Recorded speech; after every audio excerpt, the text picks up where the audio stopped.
This is Ron Singer speaking. I was an English teacher at Friends Seminary from 1976 to 2008. Many of you may already know that. I'm going to be reading from a new novel that I've written called The Real Presence. It's a historical novel set in Nigeria, and it centers around the Biafra War of the 1960s.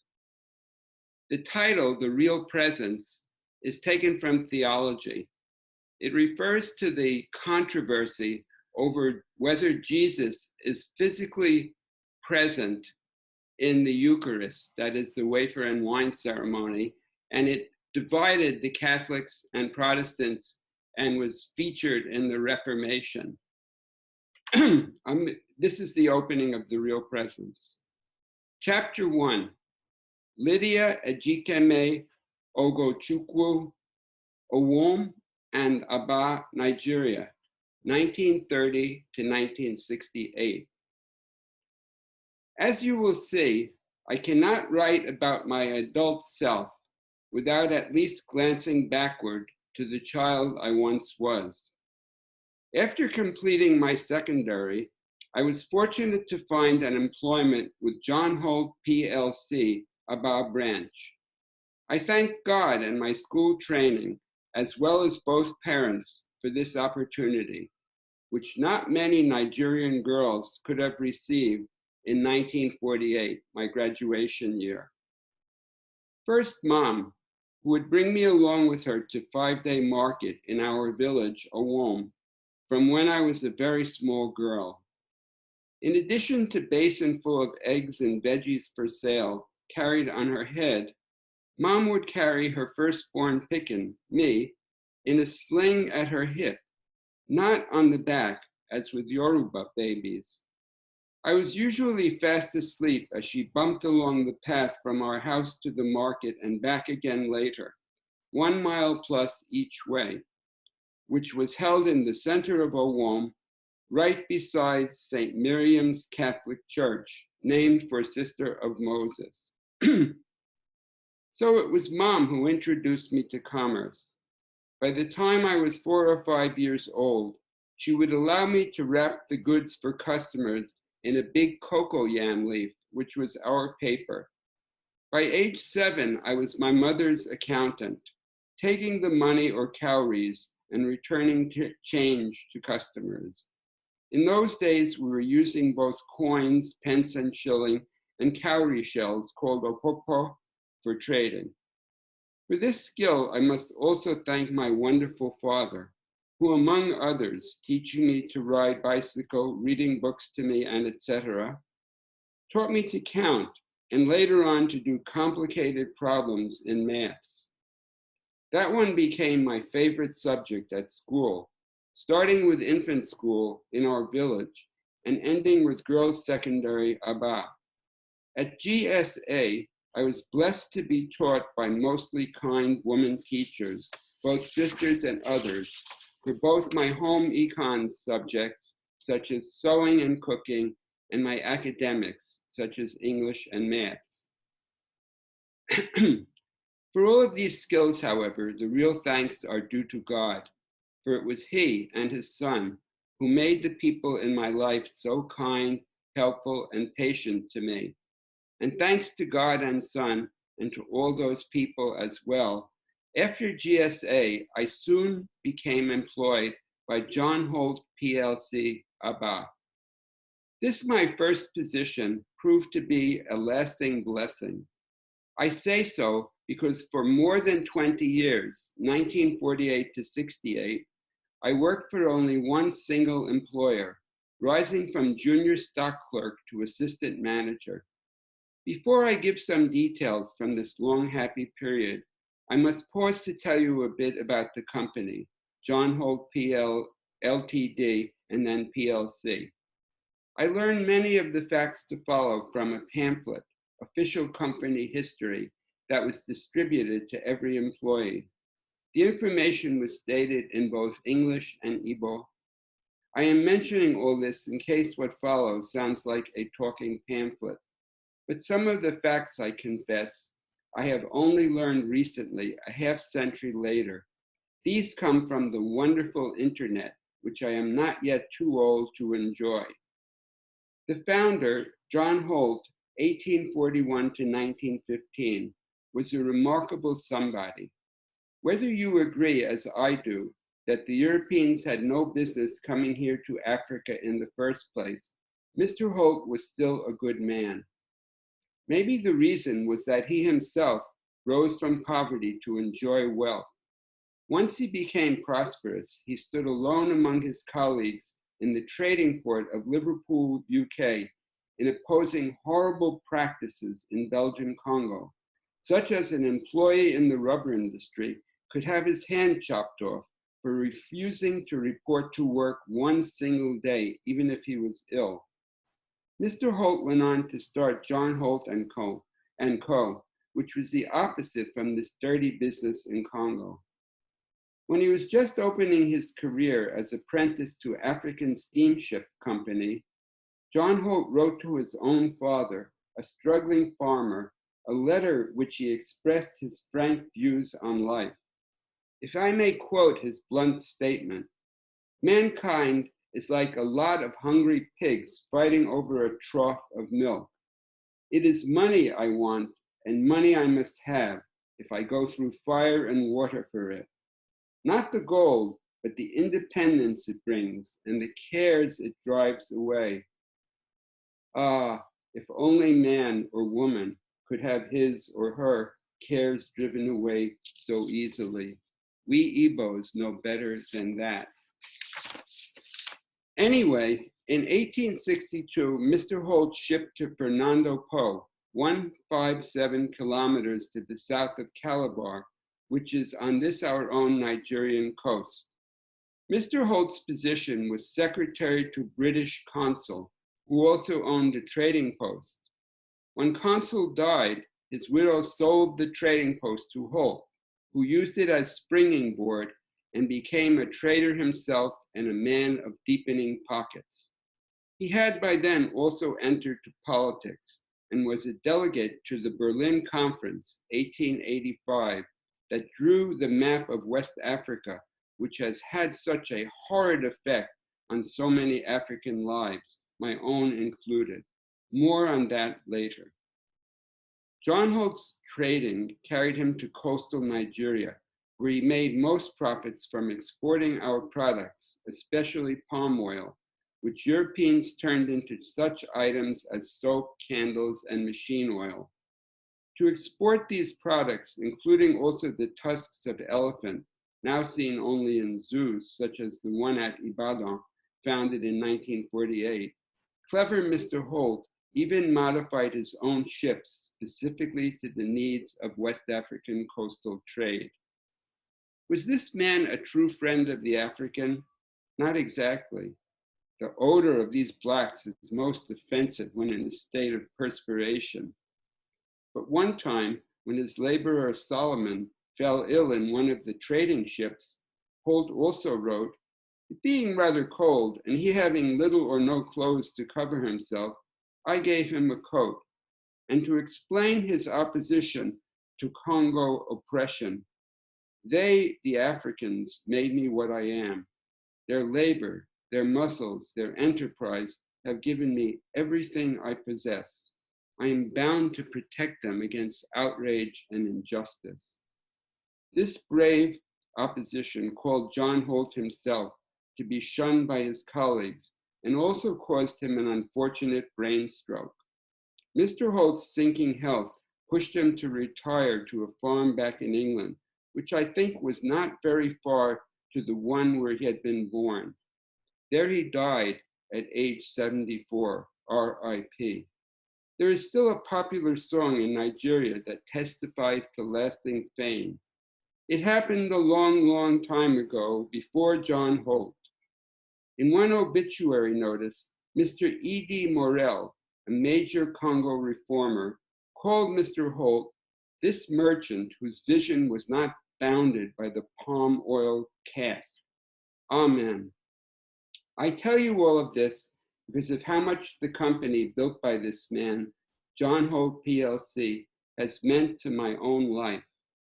For the 20 years since my graduation from secondary school, 1948, until Nigeria was drowning in the violence of war, 1968, Mr. Holt was, so to speak, my second father. Even when all was lost, the misfortune of myself and of this large company were linked hand in hand. I'll just take a second to drink water. And I'll mention that this book, The Real Presence, will be published in 2021 by Adelaide Books. The manager of John Holt PLC for this whole period was an Englishman named Peter Macon, who is similar in ways to Mr. Holt. That is to say, Peter Macon could not have been a better boss. First, to describe his appearance. This was a short, thin carrot top, very pale even for a white man, with large square yellow teeth or no beard or even mustache. Without a family of his own, at least none that we know of, Peter, as we all called him, trained me up to each new position, 7 in all, in the course of these decades, always doing so with kind patience and complete fairness. And then when our national catastrophe struck, instead of fleeing Abba like rat from sinking ship, before he was finally forced to flee, Peter did his very best to secure the welfare of each and every one of us, his employees. I bless the man for that. Once in 1951 or 52, as I remember, there was a big palaver over weekly receipts in textiles, where I was by then assistant sales manager, meaning that I was involved in the sale of the new Japanese cloths to market women in Aba and surrounding villages, such as my own Owom. Instead of accusing me or any of my co-workers for theft, Peter honored me by assigning to me the task of looking over the weekly ledger a second time to try to explain the shortfall. It turned out that our comptroller, Miss Evans, had made an error, adding an ought to that week's total receipts. When the error was revealed, we all watched closely to observe the response of Peter. You see, here was an error made by a white lady in senior management, for which we African employees had feared to receive the blame. When the office had closed for the day, Peter asked us all, including Miss Evans and the 2 other whites, to stay behind for a few moments. Gathering us in his office, he cleared his throat and said, if I remember his words correctly, with the gentle smile he always seemed to wear, we have, or I should say, our Lydia Ogochukwu, which he pronounced almost correctly, has discovered the source of the problem. I am pleased to tell you that no theft was involved. Instead, an error in recording the week's receipts caused the apparent discrepancy.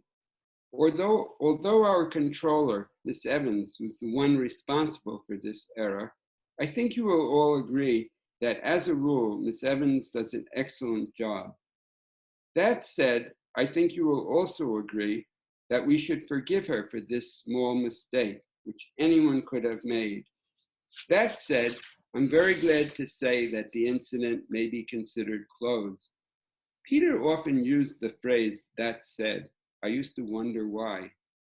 Miss Evans, who I believe originated from Wales, was a short, slender woman with medium-length, silky, very fair hair and pink and white skin, which now turned a bright red at Peter's compliment. We other employees were too polite to laugh at this color transformation. Peter continued, I hope you will also agree that my decision will benefit all of us. John Holt PLC is run on the basis of trust, and my trust in each and every one of you, my friends and loyal employees, remains unshaken. When I reached home, everyone gathered at the dinner table with sharp appetites, both for our supper and to hear the day's news from town. This particular evening, all 6 of us were present. Dad, Mom, myself, Mary, aged 18, Dorcas, 16, Melody, 13, and the baby, Jeremy, who was now 11 and already nearly as tall as I was. As soon as we had put away our first appetite, I recounted the speech of Peter's. As is well known, people who listen to stories from birth, as all of us had done, will develop strong memories. As I described Miss Evans's changing face, I thought my mother would die of laughter. I also thought that if she had been a white person, her own face would have turned the same red color as poor Miss Evans's. Dad cleared his throat and made one of his little toasts. I think we will all agree that Lydia is fortunate to have such a kind and understanding employer.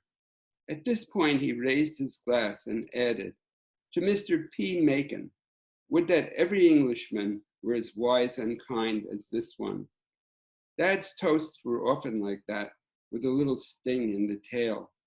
Jerry, my soulmate in the family, caught my eye and wriggled his eyebrows in the manner of Groucho Marx, whose film A Day at the Races I had allowed him to accompany me to the viewing at Town Hall Abba in celebration of his 11th birthday. That recollection prompts another small detour in my story. Ever since the end of World War II, American films had returned to our Igbo land. That one, A Day at the Races, was one of my favorites, especially the part about how they mistook a jumping horse for a racer. Everyone in attendance that evening, Jerry and myself included, found this era hilarious. The only part none of us in the audience understood was when the false Italian brother Chico was selling not ice cream, but small books with secret information.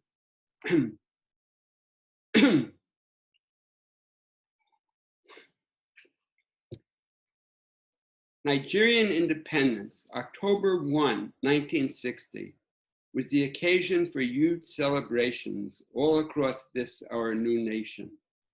These celebrations included tours by many of the most popular and wonderful musicians. A week after the big day, it was the turn of our own Abba. We were crazy with excitement to learn that an all-night dance was scheduled at the town rec hall, and that the featured performers were none other than the extremely famous Cardinal Rex Jim Lawson and his mayor's band. I had informed my parents that instead of coming home for the weekend as usual, I would be staying the night of the dance, a Saturday, with Florence, a friend from work whose family lived in Abba, and that several of us would be attending the dance together. This dance turned out to be a major turning point of my life to date. Now that we have entered the age of internet, I can tell you a few facts about Rex Lawson, who 9 years after the concert, 1969, tragically died in a vehicular crash on his way to play his music in the town of Warri. In a way, my worship of Cardinal Jim on that night of 1st October 1960 was fitting, because independence celebrated our hopes as one nation made up from different ethnic groups. Lawson was himself an Ibibio, and this was the same tribe had directed the notorious slave trade from his hometown, Calabar, previously mentioned in connection with the life of Mr. John Hope. Many, if not most, of those captured and sold into hellish slavery were from my own group, Igbos. Of course, our own Igbo chieftains were not without guilt in this trade, since they were often acting as middlemen. There is more. On a school excursion to Calabar when I was 10 years old, we went to meet the ferry in Oron, across the lagoon from our destination. While we were there, inside the museum, I saw with my own eyes what I can never forget if I live to be 1,000. Carved masks tightly covered with what looked like human skin. Was this Igbo skin? Who can say? The sign did not indicate. I remember sitting in the ferry later as we crossed to Calabar, with tears running down my face that I pretended to the teacher were caused by the sharp wind. One reason the image from Oron Museum so haunts my memory is that when the war came to Abba, I saw it repeated again and again. I referred to the many residents who were starving to the point where their faces looked like those same fleshless masks covered with skin. If I could find a Dibya, native doctor, to remove these images from my mind's eye before I die, I might return, God forbid, to the juju practices of my ancestors. As stated, October 8th, 1960 was an occasion to forget the savagery of the past, to let bygones be bygones. Furthermore, this man Rex Lawson's haunting music, so sad and beautiful, could make you forget your own self, let alone ancient history or childhood fears.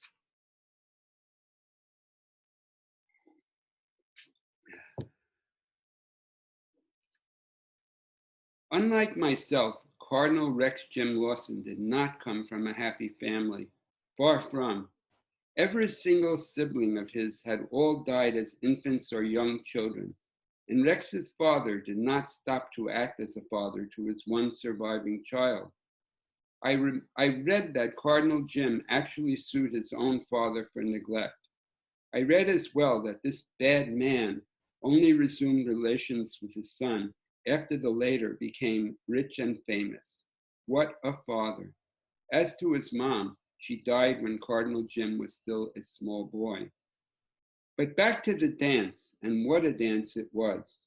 The mayors performed all of their known songs, driving the dancers, us, crazy with excitement. Rex played his trumpet like an angel, and his guitar boy was equally amazing. The songs included all the very best. Jolly Papa, my personal favorite, plus Abari Bia, meaning Almighty God, Ibinabo, good fortune, and Aye Mubo Ude Aja. Look at Anyang's face, not her feet, because she has a disease. That last one remains strange to me, but I'm sure many others have understood the meaning. It must have been morning already, 1 or 2 a.m., when I found myself during a break in the dancing outside of the hall, cooling myself in company with one of the musicians. This was none other than Guitar Boy himself, who had made me swoon so many times that night. Well, suffice it to say that he tried to make me swoon again. That is, he tried to have his way with me. How did I prevent him? As he attempted to force me down to the ground, I seized this boy's slender wrists in my own strong 2 hands and calmly stated, not shouting, "No, please no, you are just a boy." "What thing you they do," he complained. "You want remain abandoned property?" I was by then 30 years of age and still a virgin. I said, "But you must stop this nonsense immediately." He kept trying to escape his wrists, to no avail. "One moment, please. I think that you have a mother, Mr. Boy. Imagine she is watching what you are trying to do to me, also a woman and old enough to be your eldest sister. Shame for you, Guitar Boy. By the way, did you know that in our Nigerian slang, Guitar Boy also stands for penis?" That made him stop. I released his wrists, and we re-entered the dance hall as if nothing had happened. This brief interlude did not prevent me from enjoying the remainder of the dance, including the guitar playing, possibly more soulful than before even, which continued until 1 hour after sunrise. Luckily, the next day was the Sunday, for which we were free from work. If it had been a work day, we would have made many terrible mistakes, much worse than adding an ought in the ledger. To tell truth, I was by then weary of carrying the heavy burden of my virginity. Guitar Boy's fumbling attempts only served to make me more aware of this weariness. So a few months after independence, I voluntarily surrendered my own independence and finally agreed to accept the stubborn marriage proposals of my colleague at JHPLC, Mr. Harry S.T. Ejikeme. I had refused this man previously for several reasons, including fear of lifelong mockery of the difference in our heights. For Harry was a full stop, very short, that I soon realized how foolish I had been to hesitate. My sweetie Harry and I were able to enjoy matrimony, though childless, for about 6 years. How many laughs and meals and other kinds of fun we used to share together. Ah, Harry was a good man. But then came the war, which not only interrupted our marriage, but destroyed the world as we knew it. But do not despair, reader. There was to be life again afterwards.